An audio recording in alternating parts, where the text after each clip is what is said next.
브런치 뉴스픽. 네, 정영실의 뉴스 브런치 언제나 청취자 여러분들과 함께하고 있습니다. 유튜브, 콩앱 그리고 라디오로 언제든지 들으실 수 있습니다. 오늘도 많은 분들이 참여해 주셨네요. 감사드립니다. 자, 첫 코너 뉴스픽으로 시작합니다. 브리핑이 있어서 저희가 조금 빠르게 달려야 되겠네요. 조성실 정치하는 엄마들 전 대표 안녕하십니까? 네, 반갑습니다. 오랜만에 돌아오셨어요. 지방선거를 끝내고 신보라 국민의힘 전 의원 어서 오십시오. 네, 안녕하세요. 반갑습니다. 살이 빠지셨는데. 선거 다이어트를 네. 심하게 했습니다. 네, 너무 심하게 하신 것 같기도 하고. 자, 오늘부터는 이제 시사를 아마 현장에서 보신 게 있어서 더 또 얘기하시는데 다양한 얘기가 나오지 않을까 기대해 보면서요. 첫 번째 소식은 지금 여성민우회, 한국여성민우회가 2021년 한 해 동안에 노동 상담 사례를 분석한 결과가 지금 보도가 됐습니다. 특히 직장 내 성희롱 피해자들을 향한 괴롭힘의 형태가 교묘해지고 있다.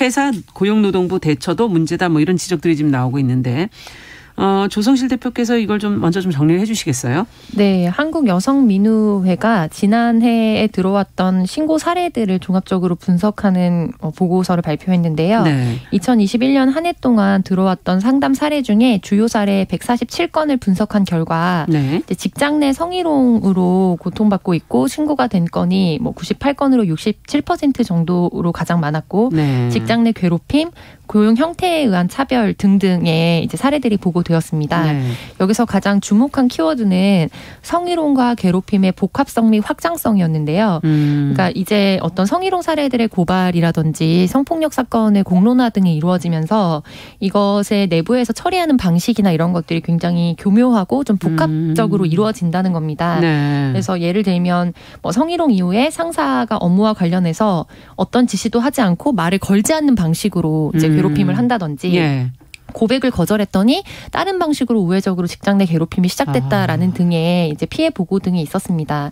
근데 여기 보고서가 좀 주목할 만한 점은 최근 잇따라 발생했던 지자체장들을 중심으로 한 정치인들의 어떤 성폭력 사건 등이 이제 현장에서 여성에 대한 피해로 좀 간접적이든 직접적이든 영향을 미치고 있는 사안들에 대해서 주목을 했고요. 네. 그리고 덧붙여서 고용노동부가 이제 직장 내 성희롱과 괴롭힘을 종합적으로 이제 고려해야 되는데 그렇게 하지 않고 기계적으로 분리를 해서 어떤 사례 같은 경우에는 오히려 직장에서 이 사안에 대한 평가를 한 후에 분리 조치를 하고 적정한 대처를 했음에도 불구하고 이것이 가해자에 대한 노동권의 침해라고 판단을 해서 복귀 조치를 한다는 등 이런 방식의 어떤 적절하지 않은 사후 조치가 이루어졌던 것들을 좀 같이 보고를 했습니다. 네. 그래서 종합적으로 우리 사회의 성폭력이 어떤 방식으로 좀 진화하고 있고 직장 내 괴롭힘 등이 어떤 방식으로 이루어지고 있는지 보고하는 사례라고 볼 수 있겠습니다. 네, 특히 성희롱과 아까 괴롭힘이 복합적으로 복합성과 확장성을 가진다는 부분이 참 눈에 띄는 부분인데 지금 여러 가지 면에서 특히 고용노동부, 국가, 회사와 정부의 대처 이까지도 지금 이제 분석을 하고 있다는 점. 자, 개선 방향 이 안에서 또 문제를 조금 더 들여다봐야 될 부분이 있는지 두 분께서 좀 짚어주시죠.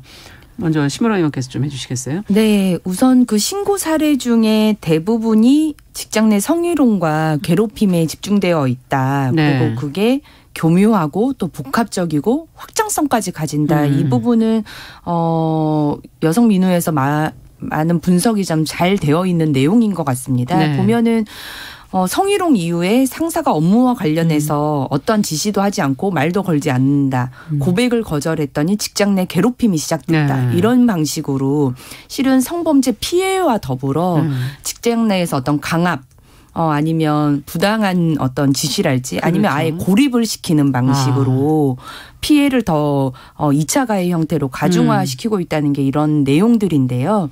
또한 문제가 요새 이제 블라인드 앱이라고 이렇게 해서 직장인들이 주로 애용하는 그런 SNS를 통해서 무기명으로 하는 거죠. 그렇죠.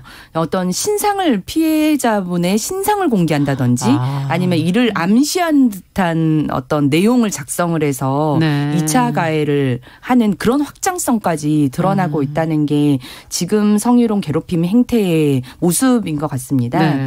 근데 이제 이런 부분들이 문제가 됐을 때 1차적으로 이에 대한 어떤 처리를 하는 것은 회사이고요. 그렇죠. 그 처리가 어떤 적법한 절차대로 진행이 됐는지 그 징계가 적법하게 이루어졌는지에 대한 판단은 이제 고용노동부가 그렇죠. 이제 감독기관으로서 하게 되는데요. 네. 여성민우회가 제기하고 있는 이 두 가지 문제가 있습니다. 회사 측에서는 사건 처리 자체에 대한 이해 부족에서 오는 문제가 있고 예. 외부 기관에만 그 징계를 맡긴다든지 사건의 절차를 맡겨버린다든지 하면서 방기해버리는 문제 그리고 가해자나 피해자를 초동 조치로는 무조건 분리하게 예. 되어 있는데 이 과정에 대한 ABC 자체도 지키지 않은 데서 오는 회사의 문제가 엄청 크다라는 내용이고요. 두 번째는 고용노동부가 기계적 처리를 한다. 그리고 회사 측 처리가 제대로 됐는지에 대해서 적극적으로 들여다보고 감독하려고 하지 않고 또 중요한 문제가 그런 뭐 해고랄지 아니면 인사조치랄지 그런 조치를 취하더라도 그게 다시 고용노동부의 어떤 중앙노동위원회라고 하는 네. 그 구제기관을 통해서 피해자 측의 의견과 반하게 다시 이제 번복되어 버리는 그런 결과들이 있는 거죠. 그래서 저는 이 문제를 좀 바라봤을 때 우선 그 직장 내 성희롱 같은 경우는 네. 남녀 고평법에 이제 고용평등법에 기재가 되어 있고 그다음에 직장 내 괴롭힘은 이제 근로기준법 내에 이제 규정이 되어 있지만 실은 네. 이거는 행위자에 대한 처벌을 하는 건 아니에요. 네. 행위자에 대한 처벌 규정은 없습니다. 다만 이 성범죄 사건이 발생했을 경우에 이거에 따라서 가해자 피해자를 분리하거나 이런 조처를 하지 않은 사업주를 처벌하는 내용인데 네. 문제는 행위자에 대한 처벌은 하지 않고 행위자에 대한 그 징계는 회사의 자체 내 규정으로 하고 있지만 근로자의 노동권 그리고 부당해고에 그러네요. 따른 구제 신청은 근로기준법상 법률로 정해진 사안이거든요. 상위고 그건 책임 소재가 네. 따르는 부분이고. 맞습니다. 네. 그래서 만약 피해자분이 그 가해자에 따른 형사고소를 해서 형법에 의거한 뭐 명예훼손이나 뭐 그렇죠. 모욕 뭐 이런 걸로 해서 형사처벌이 되는 경우에는 구제 신청을 하더라도 가해자가 그게 받아들여지지 않는 경우가 많지만 그렇죠. 그런 형사고소 없이 자체 징계가 됐을 경우에는 노동위원회를 통해서 구제 신청이 받아들여지는 경우가 실은 거의 대부분 많더라고요. 이게 문제입니다. 그러네요. 네, 그래서 사례가 있는 거죠. 네. 네. 그래서 이 부분에 대한 간극을 메우는 방안들에 대한 논의가 저는 좀 필요하지 않나. 원래 1차적으로 회사에서 그런 규정에 따라서 네. 처벌을 해야 되고 거기에 맞게 인사조치를 하는 게 당연한데도 네. 그것이 법적 구속력이 없기 때문에. 맞습니다. 아, 그렇군요. 어떻게 보세요? 네. 그리고 사안별로 이제 고용노동부가 형사법에 따라서 처벌받지 않은 사안이라고 하더라도 이 직장 내 성희롱 같은 경우에는 보통의 성희롱 사건이나 성폭력 사건보다도 더 복잡한 게 이제 피해자가 관계성이 이렇게 이중관계 이상으로 묶여져 있기 때문에 네. 본인이 고발하면 본인의 일자리를 잃거나 자신의 그렇죠. 사회적 평판에도 직접적으로 아주 직간접적으로 영향을 미칠 수 있는 위험이 있거든요. 네. 그래서 그런 부분들 때문에 사실은 이제 고소고발을 하고 싶어도 감내를 하거나 직장 내에서 분리 조치가 이루어지면 그냥 그 정도의 만족을 하고 사실은 이제 그거를 넘기는 경우들이 있는데 예. 그런 현장에 대한 이해와 복합적인 사안별 분석이 없을 경우에는 앞서 언급드렸던 바와 같이 실질적으로 회사에서 적정한 어떤 판단을 내렸음에도 불구하고 예. 그 사안을 제대로 들여다보지 못하거나 혹은 등등의 법이 미비하다는 이유로 실질적으로 피해자가 다시 입게 되는 상황이 발생할 수밖에 없는 겁니다. 네. 그래서 저는 이 보고서에서 좀 주목했던 건 성희롱 경력 단절 이라는 표현이었는데요. 경력 단절을 네. 거기다 붙일 수도 있네요. 경력 단절이 사실상 자신이 성희롱 피해를 당했음에도 불구하고 예. 오히려 회사에서 직간접적으로 뭔가 피해를 당하거나 아니면 회사에서 뭔가 이 사안의 심각성을 인지해서 적절 조치를 했음에도 불구하고 추가적인 평판에 대한 어떤 뭐 부정적인 거라든지 아니면 그렇죠. 고용노동부의 잘못된 사후 대처 등으로 인해서 본인이 그냥 뭔가 그만두게 돼서 경력이 단절되게 되는 사안들이 있다는 겁니다. 근데 이게 저는 사회적으로 본보기 효과라는 게 굉장히 크다라고 생각하는데요. 그러니까 정말 역사적으로 유례 없이 미투를 중심으로 해서 그간에 어떻게 보면은 공론화되지 못했던 이제 사회적 성폭력이라든지 이런 문제들의 심각성과 이제 관점의 변화들이 이루어지기는 했습니다만 이후에 있었던 여러 가지 특별히 이제 정치인들을 중심으로 했던 사건을 우리 사회가 같이 보아왔고 그렇죠. 거기서 줬던 사회적 메시지가 오히려 고발을 하게 되면 굉장히 오랜 시간 고통을 받는 것은 피해자다라는 메시지를 분명 줬다고 생각하거든요. 그래서 거기서 있었던 여론으로 인한 어떤 이미 사형 선고와 같은 것들이 여성들에게 있어서 자기 이입을 하게 하면서 이런 부분에서 또 다른 성희롱 경력 단절과 직장 내 괴롭힘이나 성희롱의 복합성으로 연결되고 있다. 그래서 이 부분에 있어서는 입법적인 조치도 굉장히 필요하지만 오히려 이제 문화적인 부분도 굉장히 같이 그렇죠. 바뀌어야 되는 부분입니다. 그래서 이 조직 문화라는 것이 굉장히 중요하기 때문에 이제 부처 같은 경우에는 당연히 뭐 세부적인 사안이나 이런 것들을 법이 입법되기 미비한 상황에서도 개선을 해야 되겠고요. 근데 조직 안에서도 이런 관점의 변화가 없다면 계속해서 뭐 익명을 가장하지만 사실은 누군가가 특정되는 굉장히 그렇죠. 폐쇄성을 활용해서 또 다른 2차 피해가 이루어질 수 있다는 점에 우리가 좀 주목해야 하겠습니다. 네, 지금 뭐 여러 가지 지금 지적들을 해주셨는데 그 안에서 이제 말씀해 주신 게 잠깐 나왔지만 공직사회 내에서의 성폭력 사건 이 부분도 한마디씩은 하고 가죠. 네. 예. 이게 미투 운동이랄지 이런 것들이 상징성으로서 네. 법 개정도 있었고 사회적 인식의 변화도 있었지만 사실 그 용기 있는 고백의 주인공들의 삶은 이후 어땠나 이렇게 보면 피해 호소인의 뭐 어떤 낙인이랄지 그리고 최근에 이제 고 이해람 중사 사건 같은 경우가 그렇죠. 또 대표적으로 이렇게 뭔가를 호소를 하더라도 그러니까 내가 피해를 당했다라고 하는 것들을 위에 보고를 해도 결국에는 묵인되고 묵살되고 방조되는 성을 받기 때문에 용기를 내서 뭔가를 얘기를 꺼내기가 어렵고 결국 생존하고 삶을 지켜내고 이러려면 내가 그걸 드러낼 수 없는 것 아닌가라고 하는 그런 영향을 좀 간접적으로 영향을 미친 부분이 저는 분명히 있다는 생각이 네. 듭니다. 네. 어떻게 보세요? 저는 여야 공히 책임이 있다고 생각하는데요. 그러니까 우리 사회가 여러 가지 형태의 미투가 용기 있게 이제 이루어졌습니다만 어떻게 보면은 가장 큰 공감대를 이뤘던 결정적 계기는 서지영 검사의 그렇죠. 폭로였다고 봅니다. 이것이 의미하는 바는 이게 어떻게 보면 사회적인 계층의 문제가 아니구나. 그럼에도 불구하고 엘리트 여성들조차도 사실은 조직 내에서 이런 성희롱을 경험하고 거기에 대해서 적절하게 대처할 수 없는 수동적 지위에 있구나라는 거를 굉장히 네. 상징적으로 보여줬습니다. 네. 그런데 서지영 검사의 이제 사후에 여러 복귀하는 과정이라든지 또 근래 문제가 되었던 법무부나 검찰로부터의 명태 처리라든지 이런 부분은 여야 어떤 정권에 상관없이 결과적으로 많은 여성들이 그야말로 피해를 호소하는 여성으로 전락할 수밖에 없다는 것.